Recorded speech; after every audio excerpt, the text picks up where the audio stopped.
नमस्कार, good morning. आपका एक बार फिर से स्वागत है डिजिटल प्लेटफॉर्म पर। हम पढ़ रहे थे प्राकृतिक वनस्पति और प्राकृतिक वनस्पति के 3 भाग हम पढ़ चुके हैं। आज हम शुरुआत करने जा रहे हैं चौथे भाग को, और चौथे भाग में सबसे पहले हम शुरुआत करेंगे सामाजिक वानिकी की। तो देखो, सामाजिक वानिकी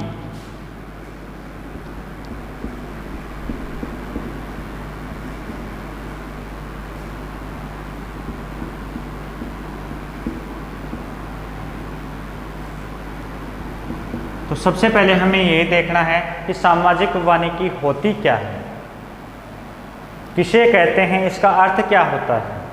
तो देखो, सामाजिक व ग्रामीण विकास में, किसमें? सामाजिक व ग्रामीण विकास में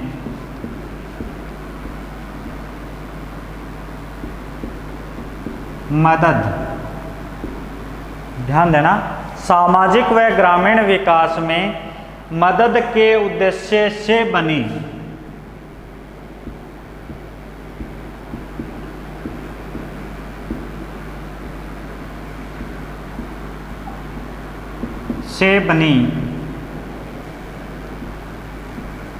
वन प्रबंधन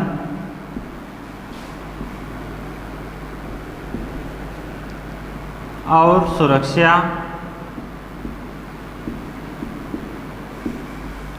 वन प्रबंधन और सुरक्षा तथा उस भूमि पर वन रोपण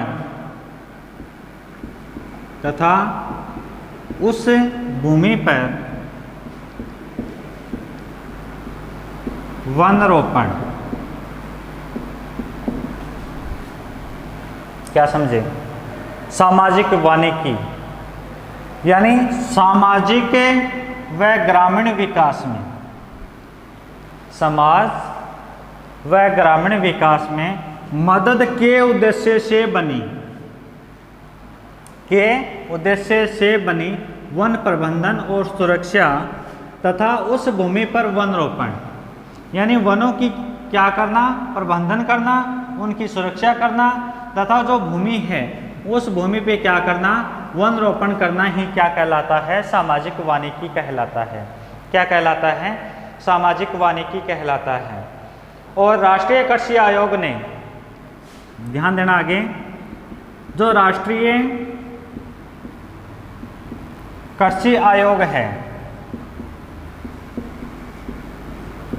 कृषि आयोग ने इसे कितने भागों में बांटा है? 3 भागों में बांटा है।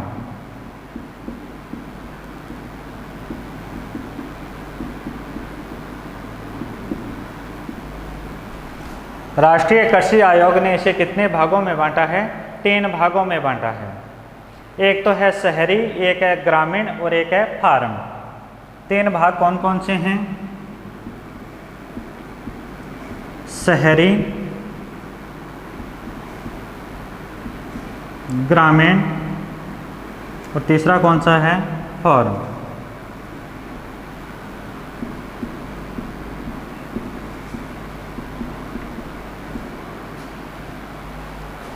अब राष्ट्रीय कृषि आयोग है, इसने कब? तो सन याद रखनी है 76 और 79, 1976 से 1979 तक। तो जो सामाजिक वानिकी थी, जिसका अर्थ हमने समझा था कि जो ग्रामीण विकास है या जो हमारी सामाजिक है, उसकी मदद के उद्देश्य से जो वनों का प्रबंधन किया जाता है, उनकी सुरक्षा की जाती है तथा उस भूमि पर वन रोपण किया जाता है, वही क्या है? सामाजिक वानिकी है। और सामाजिक वानिकी को राष्ट्रीय कृषि आयोग ने 3 भागों में बांट दिया। कितने भागों में? 3 भागों में बांट दिया। पहला है शहरी वानिकी, दूसरा है ग्रामीण, तीसरी है फार्म वानिकी। अब आगे हम देखेंगे शहरी वानिकी क्या होती है, ग्रामीण क्या होती है और फार्म वानिकी क्या होती है। ठीक है, तो नाम से देख लो बेटा, शहरी यानी नगरों और उसके आसपास जो निजी व सार्वजनिक स्थान हैं वहाँ पे अधिक से अधिक क्या लगाना, वृक्ष लगाना तथा उनका प्रबंधन करना। केवल नाम में ही परिवर्तन करना है। सामाजिक ग्रामीण विकास की मदद से बनी, यानी इसको हटा के नीचे वाला सेम रखना है। अब शहरी बात आया है तो यहाँ पे नगर और उसके आसपास के क्षेत्र लिख देंगे। आसपास के क्षेत्रों में क्या किया जाना चाहिए, अधिक से अधिक वृक्ष लगाना तथा उनका प्रबंधन करना। वही चीज़ आगे हम देखेंगे ग्रामीण में। तो ग्रामीण में क्या होता है कि जो कृषि योग्य तथा बंजर भूमि पर पेड़ पौधे हैं उन पेड़ पौधों के साथ फसलें लगाना, यानी जो गांव में खाली भूमि पड़ी हुई है जिसे हम बंजर भूमि बोलते हैं उस पे तथा जो हमारी कृषि करने वाली जो भूमि है उस पे, उन दोनों में क्या किया जाना चाहिए, कृषि के साथ साथ वृक्षों को लगाना ही इसका प्रमुख उद्देश्य है। वही क्या कहलाता है, ग्रामीण वानिकी के अंतर्गत आता है। फार्म वानिकी, इसके अंतर्गत क्या होता है कि जो किसान है, फार्म वानिकी का अर्थ क्या है, जो किसान है वो अपने खेत में व्यापारिक महत्व को बढ़ाने के लिए मूल्यवान जो पेड़ हैं उनको लगा सकता है, यानी मूल्यवान पेड़ों को लगाना। वन विभाग इसके लिए छोटे तथा मध्य किसानों को निःशुल्क पौधे भी उपलब्ध करवा रही है। बोलते नहीं है क्या, फलानी कृषि फार्म, फलाना कृषि होम बोलते हैं, वही चीज़ है फार्म। यानी किसान अपने खेत में क्या करता है, अपने व्यापार को बढ़ाने के लिए उसमें पेड़ पौधे लगाता है और इसके लिए सरकार है उस किसान को निःशुल्क पौधे भी क्या करवाती है, उपलब्ध करवाती है। वही क्या कहलाती है, फार्म वानिकी कहलाती है। क्या कहलाती है, फार्म वानिकी। अब भी समझ में नहीं आया तो एक बार पुनः देख लो। कितने भागों में बांटा, 3 भागों में। किसको बांटा, सामाजिक वानिकी को बांटा। किसने बांटा, राष्ट्रीय कृषि आयोग ने। कब, 1979 में। शहरी वानिकी क्या होती है, यानी जो नगर हैं और उनके जो आसपास के क्षेत्र हैं उन क्षेत्रों में अधिक से अधिक क्या लगाना, पेड़ लगाना। दूसरा है ग्रामीण। ग्रामीण में जो कृषि करने वाले किसान हैं, यानी कि जो कृषक हैं, वो अपनी फसलों के साथ क्या लगा सकते हैं, पेड़ पौधे लगा सकते हैं। तीसरा है फार्म वानिकी। इसमें हमने क्या देखा, जो फार्म वानिकी में हमने देखा कि जो किसान है वो अपने खेत में व्यापार के लिए, यानी व्यापारिक महत्व के लिए पेड़ लगाता है और इन पेड़ों को सरकार द्वारा निःशुल्क उपलब्ध करवाए जाते हैं। यानी किसान को सरकार है वो निःशुल्क क्या उपलब्ध करवाती है, पेड़ पौधे उपलब्ध करवाती है। आगे हम बात करेंगे वन्य प्राणी की।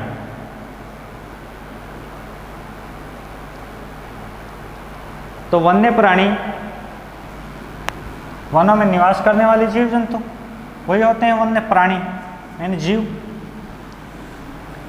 तो वन्य प्राणी की अगर हम बात करें तो विश्व के जितने भी ज्ञात पौधे हैं, यानी विश्व में ज्ञात पौधों हैं, प्राणियों की जो किस्में हैं उनमें कितने प्रतिशत किस्में भारत में पाई जाती हैं, 4 से 5%। ध्यान देना, पौधे और प्राणियों की बात हो रही है।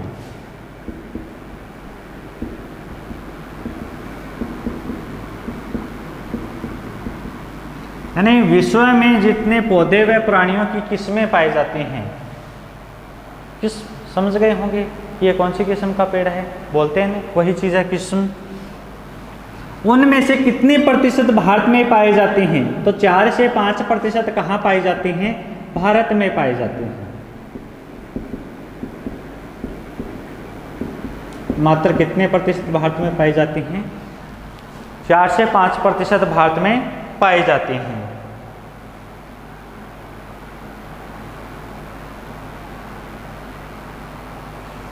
अब आगे चल के हम देखते हैं कि भारत है, भारत में वृहद प्रकार की जो जैव विविधता है वो देखने को हमें मिलती है।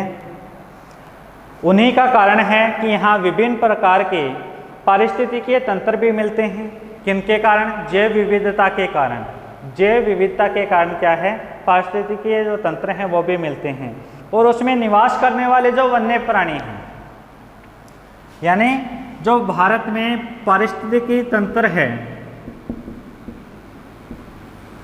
उनमें निवास करने वाले जो जीव जंतु हैं उनके लिए भारत सरकार द्वारा अनेक कदम भी उठाए गए हैं। क्या किए गए हैं? भारत सरकार द्वारा अनेक कदम उठाए गए, यानी उनकी सुरक्षा हेतु तो भारत ने अलग अलग योजनाएं भी संचालित की हैं जिनसे उनकी क्या की जाए? सुरक्षा की जाए। आगे हम देखेंगे भारत में वन संरक्षण। इसी में अगला पॉइंट क्या आता है? भारत में वन संरक्षण।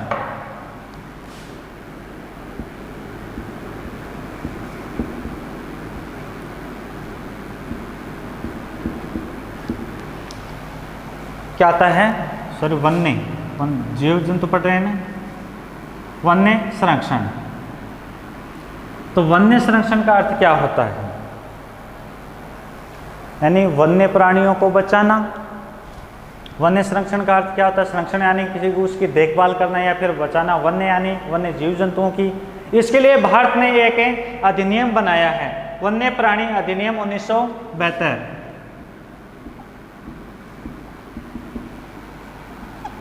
भारत ने वन्य जीवों को बचाने के लिए क्या बनाया है? वन्य प्राणी अधिनियम।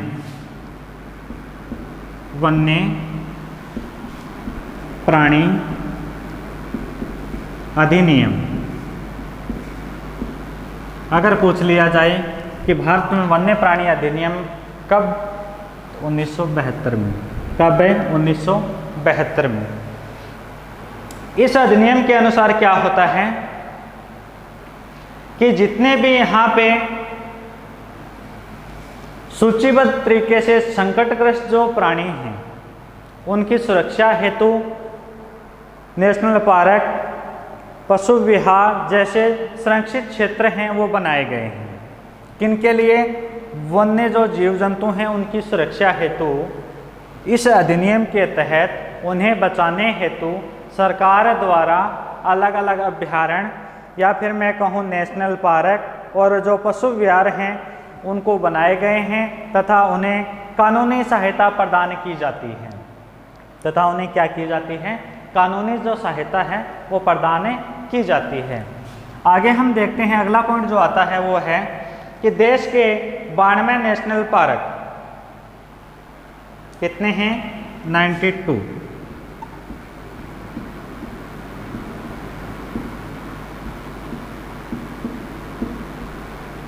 बाढ़ क्या है? नेशनल पार्क हैं।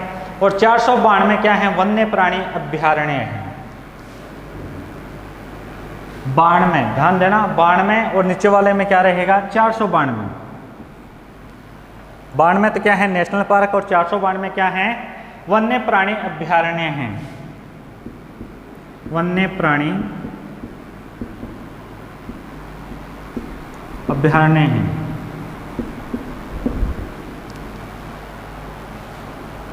जो कितने भूमि पे फैले हुए हैं? 1.57 करोड़।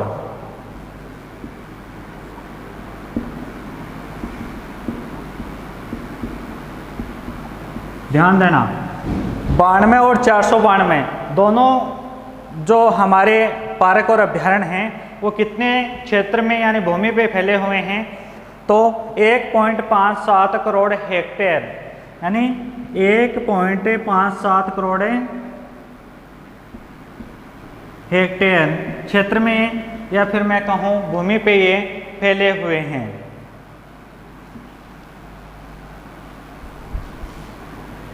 तो याद रखना, अगर पूछ लिया जाए कि नेशनल पार्क और जो अभ्यारण्य हैं वो कुल कितनी भूमि पे फैले हुए हैं या फिर कितने भाग पे इनको बनाया गया है, तो 1.57 करोड़ हेक्टेयर जो भूमि है उस पे ये बनाए गए हैं।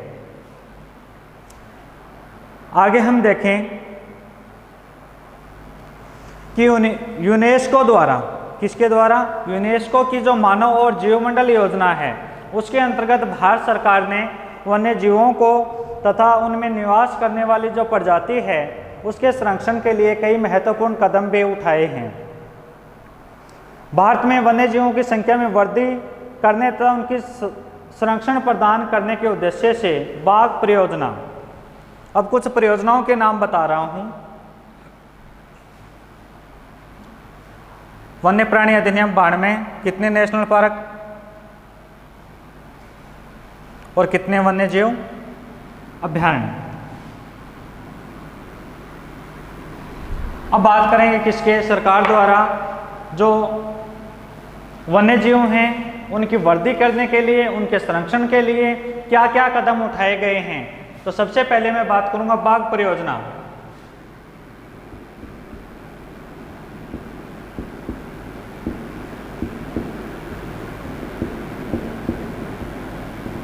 बाघ परियोजना कब बनाए गए थे? 1973 को बनाए गए थे। कब है? 1973 को। बाघ। दूसरी आती है हाथी परियोजना। कौन सी आती है? हाथी परियोजना।